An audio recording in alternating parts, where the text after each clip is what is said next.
नमस्कार दोस्तों। आज इस टॉपिक को हम लोग यहाँ पर डिस्कस कर रहे हैं, that is southern protein. Southern protein is a transfer of DNA fragment onto the membrane. अगर यहाँ पर हम पर ग्रोथ को स्टडी करें तो ग्रोथ का मतलब होता है मेम्ब्रेन।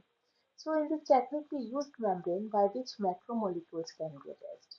ये मैक्रोमोलिक्यूल्स हमारे डीएनए भी हो सकते हैं, आरएनए भी हो सकते हैं, प्रोटीन्स भी हो सकते हैं। अगर हम डीएनए फ्रेगमेंट के ट्रांसफर की बात करते हैं तो हम बात करते हैं साउथर्न प्रोटीन की। अगर हम आरएनए फ्रेगमेंट की बात करते हैं तो हम इस टेक्निक को नाम देते हैं नॉर्थर्न प्रोटीन। और प्रोटीन के केस में हम यहाँ पर नाम देते हैं वेस्टर्न प्रोटीन। तो आज जो हमारा टॉपिक है वो है हमारा southern protein. Southern protein is the process of transfer of DNA fragment onto the membrane. इस टेक्निक को सबसे पहले डॉक्टर एडविन साउथर्न, जो कि एक ब्रिटिश बायोलॉजिस्ट थे, उन्होंने 1975 में इसको डिस्कवर किया। और इस टेक्निक को उन्हीं के नाम पर नाम दिया गया साउथर्न प्रोटीन। इस टेक्निक की हेल्प से हम एक पर्टिकुलर डीएनए सीक्वेंस को आइडेंटिफाई कर सकते हैं, उसके साइज को देख सकते हैं, इसके साथ साथ उसकी कितनी कॉपीज उस जीनोम में प्रेजेंट है इसको भी हम यहाँ पर पता लगा सकते हैं, आइडेंटिफाई कर सकते हैं। अब ये एक पूरा प्रोसेस है आपका साउथर्न प्रोटीन का। एक मल्टी स्टेप प्रोसेस है और उसमें सबसे पहले हम लोग जो हमारा डीएनए सैंपल होता है उसको प्रिपेयर करते हैं। जब हम उसको प्यूरिफाई कर लेते हैं तो उसको हम रेस्ट्रिक्शन एंडोन्यूक्लियस एंजाइम के साथ ट्रीट करते हैं। क्योंकि हमारा जो जीन ऑफ इंटरेस्ट होता है, ये जो सीक्वेंस होता है, ये हमें नोइंग होता है, तो उसी के अकॉर्डिंगली हम रेस्ट्रिक्शन एंडोन्यूक्लियस एंजाइम को भी सेलेक्ट करते हैं। Restriction endonuclease enzymes are the enzymes which cleave DNA at a particular site. वो एक स्पेसिफिक पॉइंट पे डीएनए को क्लीव करते हैं, डाइजेस्ट करते हैं। तो जब हम इसको रेस्ट्रिक्शन एंडोन्यूक्लियस के साथ ट्रीट करते हैं तो हमें बहुत से DNA fragments different different size के यहाँ पर हमें मिल जाते हैं। इसके बाद हमारा जो प्रोसेस होता है वो होता है हमारा इलेक्ट्रोफोरेसिस। यहाँ पर साउथर्न प्रोटीन टेक्निक पे हम एग्रोस जेल इलेक्ट्रोफोरेसिस को इस्तेमाल करते हैं। यहाँ और इस स्टेप में जो डीएनए फ्रेगमेंट्स होते हैं they are separated according to their molecular weight और साइज। अपने साइज और मोलिकुलर वेट के हिसाब से यहाँ पे डीएनए फ्रेगमेंट्स जो है वो सेपरेट हो जाते हैं। जैसे कि हमें पता है जो हमारा डीएनए मॉलिक्यूल होता है नेगेटिवली चार्ज होता है, तो they run towards the anode. और उनका जो मूवमेंट होता है उसके हिसाब से हम उनके साइज को डिटरमाइन कर लेते हैं। जो लार्जर साइज के डीएनए फ्रेगमेंट्स होते हैं दे मूव स्लोली, और जो छोटे साइज के होते हैं दे मूव फास्टर। तो ऊपर से नीचे की ओर हमें बड़े से छोटे बैंड मिलने शुरू हो जाते हैं। The size of the gel is determined on the basis of size of the DNA fragment to be separated. जिस डीएनए फ्रेगमेंट को यहाँ पर हम सेपरेट करेंगे उसी के साइज के हिसाब से हम यहाँ पर जेल को लेते हैं। इसके बाद हमारा दूसरा प्रोसेस होता है डीनेचुरेशन। जैसे कि हम सब लोग जानते हैं कि जो हमारा डीएनए है it's a double standard structure.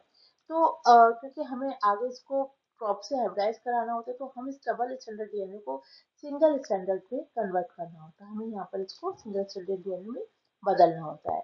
इसके लिए जो हमारा प्रोसेस होता है इसको हम कहते हैं डीनेचुरेशन। इसमें हम माइल्ड एल्कलाइन, इसमें NaOH और NaCl का मिक्सचर होता है, इसमें हम अपना जो ये मेम्ब्रेन होती है उसको 45 से 30 से 45 मिनट के लिए इसको हम इसमें डिप करते हैं।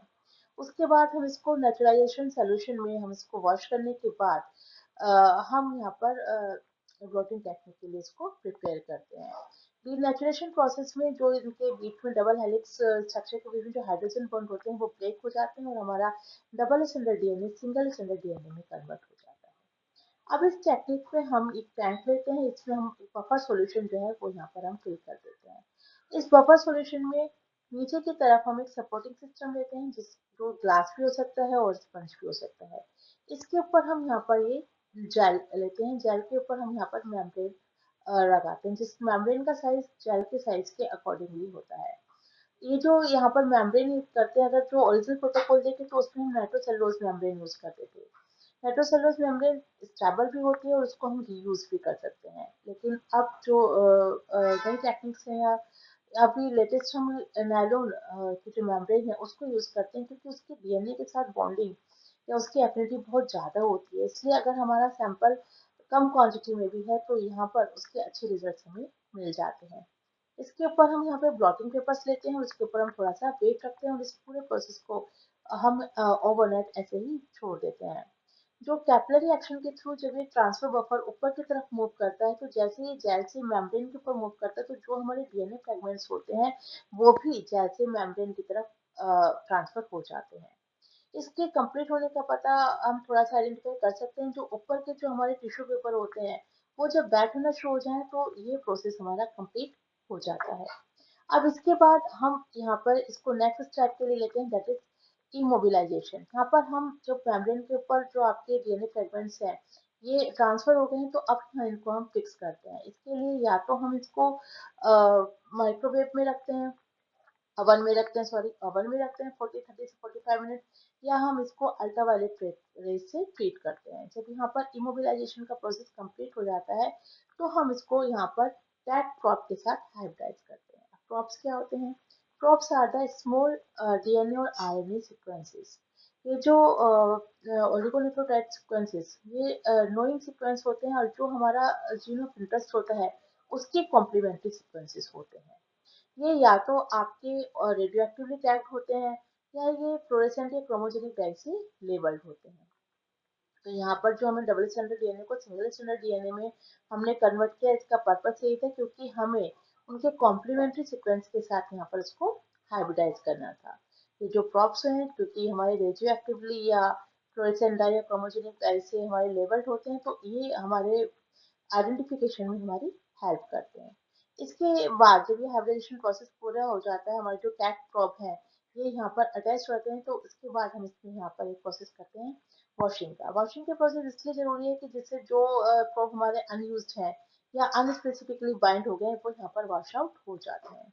उसके बाद अगर हमारा जो प्रॉप है वो रेडियो एक्टिवली टैग्ड है, तो हम ऑटो रेडियोग्राफी से या फ्लोरेसेंट डाई या क्रोमोजेनिक डाई से है, तो हम उसको एक्सरे फिल्म के द्वारा हम यहाँ पर इनको अपने बैंड्स को एनालाइज कर सकते हैं, विजुलाइज कर सकते हैं, आइडेंटिफाई कर सकते हैं। तो जो साउथर्न ब्लॉटिंग है उसका रिजल्ट हमें इन बैंड्स के फॉर्म में मिलता है।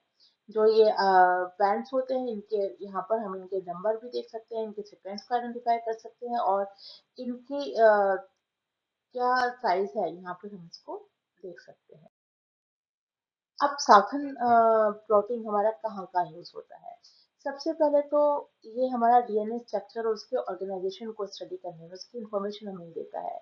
इसके अलावा एक पर्टिकुलर जीन की क्या साइज है, क्या सीक्वेंस है, क्या नंबर है, ये हमें वहाँ पर पता चल जाता है। अगर कोई म्यूटेशन यहाँ पर पॉइंट म्यूटेशन या जो आपका कहना चाहिए जीन रीअरेंजमेंट्स है, वो कुछ चेंजेस अगर हमारे डीएनए सीक्वेंस में है तो वो भी हम यहाँ पर इसको आइडेंटिफाई कर सकते हैं। इसको हम जीन मैपिंग में, इवोल्यूशन में, डिस्कवरी में, या कोई डायग्नोस्टिक स्टडीज में, कोई इन्फेक्शन में जैसे वायरल इन्फेक्शन हो या बैक्टीरियल इन्फेक्शन हो, वहाँ पर भी ये हमारे लिए हेल्पफुल होता है। इसके अलावा डीएनए फिंगरप्रिंटिंग में कोई पेरेंटल डिस्प्यूट हो या कोई क्रिमिनल केसेस हो, तो क्रिमिनल्स को आइडेंटिफाई करने में भी ये हमारे लिए काफ़ी यूजफुल है। अब इसकी कुछ लिमिटेशंस। जो सदर्न रोटिंग टेक्निक है ये बहुत टाइम कंज्यूमिंग है क्योंकि मल्टी स्टेप प्रोसेस है, कॉम्प्लेक्स प्रोसेस है, तो इसमें हमें बहुत टाइम लगता है। दूसरा, इट्स कॉस्टली प्रोसेस, बहुत एक्सपेंसिव प्रोसेस है। जो रिएजेंट्स और इक्विपमेंट्स हम यहाँ पर यूज करते हैं वो बहुत कॉस्टली होते हैं। इसमें हमें एक large amount of DNA sample चाहिए। हमें अगर हमारा डीएनए सैंपल कम है तो हम यहाँ पर इसको यूज नहीं कर सकते। हमें सैम्पलिंग के लिए डीएनए सीक्वेंस की एक ज़्यादा क्वांटिटी यहाँ पर चाहिए होती है। दूसरा, ये एक सेमी क्वांटिटिव टेक्निक है। इसमें हम केवल डीएनए फ्रेगमेंट की एस्टिमेटेड लेंथ निकाल सकते हैं, एक्यूरेट लेंथ का यहाँ पर मेजर नहीं कर सकते। कुछ और प्रॉब्लम्स भी आ सकती हैं, जैसे कई बार जो हमारे टैंक होते हैं उनकी वॉल रप्चर हो जाती है तो सैंपल जो है वो ब्रेक हो जाता है, या कई बार सैंपल जो होता है हमारा अगर स्ट्रेट ना पड़े तो हमें बैंक स्ट्रेट नहीं मिलते, हमें डिस्टोरेटेड बेड्स यहाँ पर हमें मिलते हैं। दूसरा, ये टेक्निक के लिए हमें थोड़ा सा स्किल्ड और ट्रेंड पर्सन की जरूरत होती है। तो ये कुछ लिमिटेशंस हैं जो इसकी वजह से सदर्न ब्लोटिंग को अब पीसीआर टेक्निक के से रिप्लेस किया जा रहा है, लेकिन फिर भी ये एक बहुत इंपॉर्टेंट टेक्निक है जिससे हम डीएनए सीक्वेंसेस को आइडेंटिफाई कर सकते हैं। तो आज के लिए इतना ही। Thank you.